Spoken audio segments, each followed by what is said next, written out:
Listen, I can't tell you how to conduct your life, but as for me and my house, we will serve my house. I can't. I'm not responsible for your house.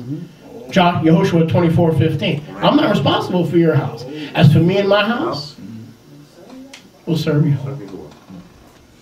Amen? Let him give me my definitions. Amen. Let him determine what is kadosh and what is tamai. Amen. What is tahor and what is tamai.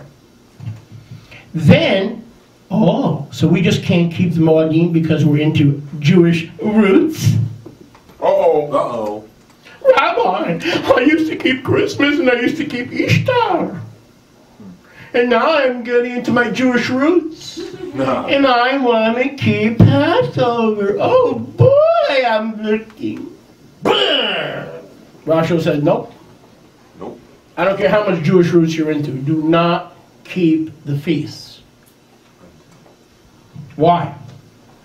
Because we are not willing to preserve the new lump as unleavened, as kadosh. We are not willing to rather lose a friend than have the friend lose salvation. It is better that we should lose a friend than have the friend lose salvation. We're not willing. We want them there next to us. We like them. They like us. Our wives get along. Our husbands get it. Everybody gets along.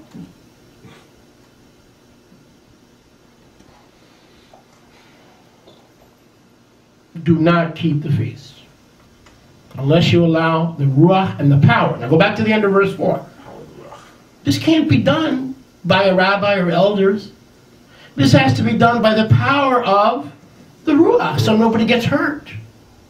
So that the person being put out realizes that it's better that they're put out for a year than put out of eternity from Yeshua's heavenly bayit. Wow. That's the point.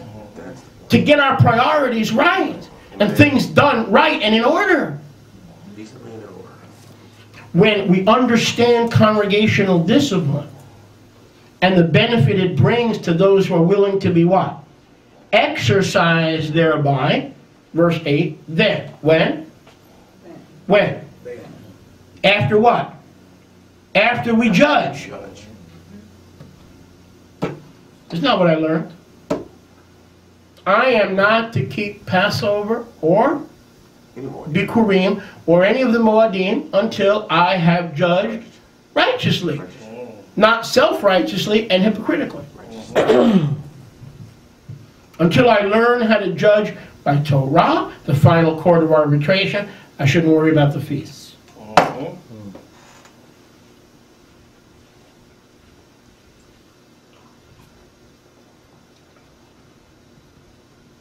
I'm not going to say it.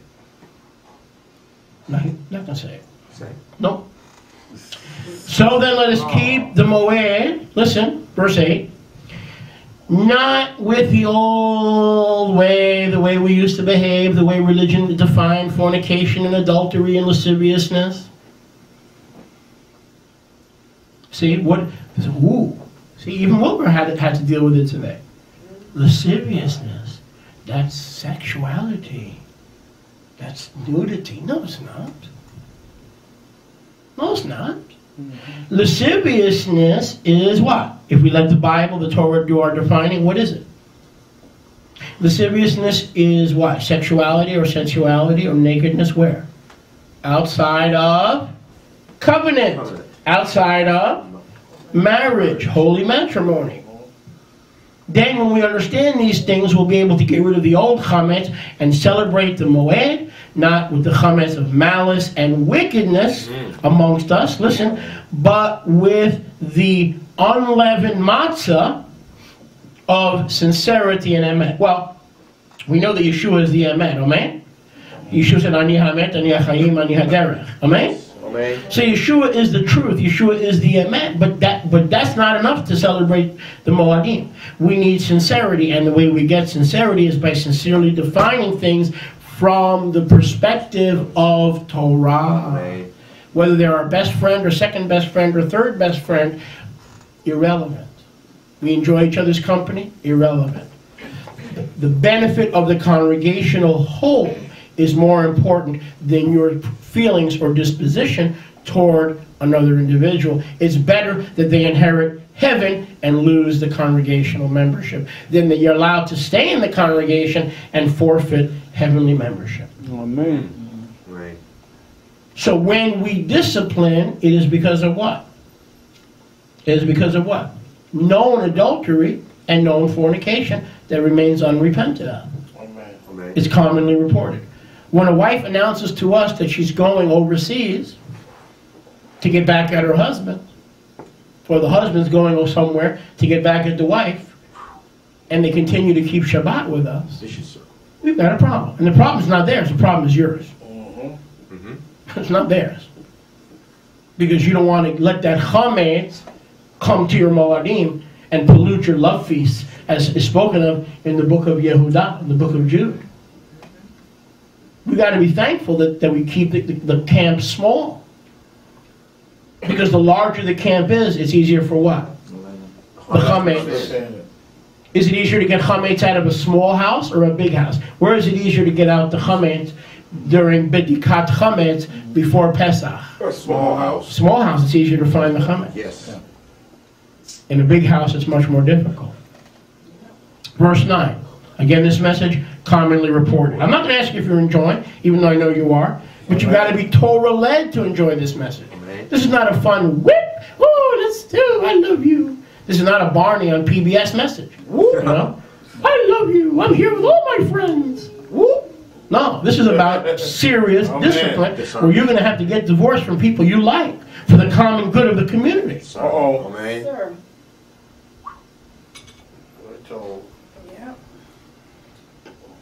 Yeah. And sometimes it doesn't always work out right. To be honest with you.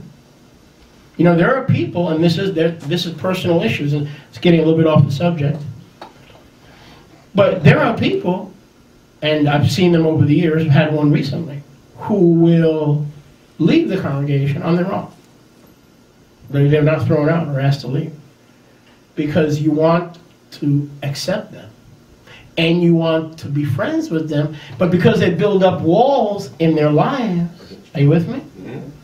And they don't want to let people get too close to them, they leave on their own. And then people think that something happened, that they were asked to leave or they were removed. No, because they have a problem with you or with me or other people in the congregation getting too close to them. Regardless of how that role takes, regardless of how that plays out. If you're a woman and you want to be their best friend, some people get very uncomfortable when you get too close to them and they leave rather than have good friendships. And kadosh friendships. And I've seen that myself. A little bit off the topic. So it's not always about love. Some people are so uncomfortable with unconditional love that when you give them unconditional love, they get uncomfortable. And that they leave. That happens too, you know. It's not just throwing people out. There are some people, when you want to give them unconditional love, they can't handle it. They get very uncomfortable.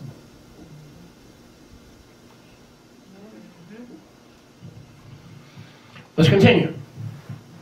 So we keep the Chag with emet and sincerity, or without emet, either way. Verse 9. I wrote to you in a prior letter. Listen carefully, verse 9. I wrote to you in a prior letter not to associate. Well, Rabbi, we could babysit the children, right? Excuse me, why are you having problems here? Not to associate. Now, does it say associate in the congregation? No. What does associate mean? Visits, phone calls, IM, text messaging. If you know a person is fornicating and committing adultery and no one's repenting and there's no change in their life, you are in sin. Not them, only because they've been in sin. You are taking the moadim, but you're not doing it sincerely. You're not ready for the moadim. When Yahuwah says don't associate, he's not kidding. Does it hurt? Yeah. Especially when you like the people. You think you're the only one with feelings? I've had deep, intense feelings for my brothers and sisters in Yeshua that have come through here over the years. What gives you this idea that we up here have veins of steel and ice flowing through our veins? We're human beings too. for the greater good of the community, we will do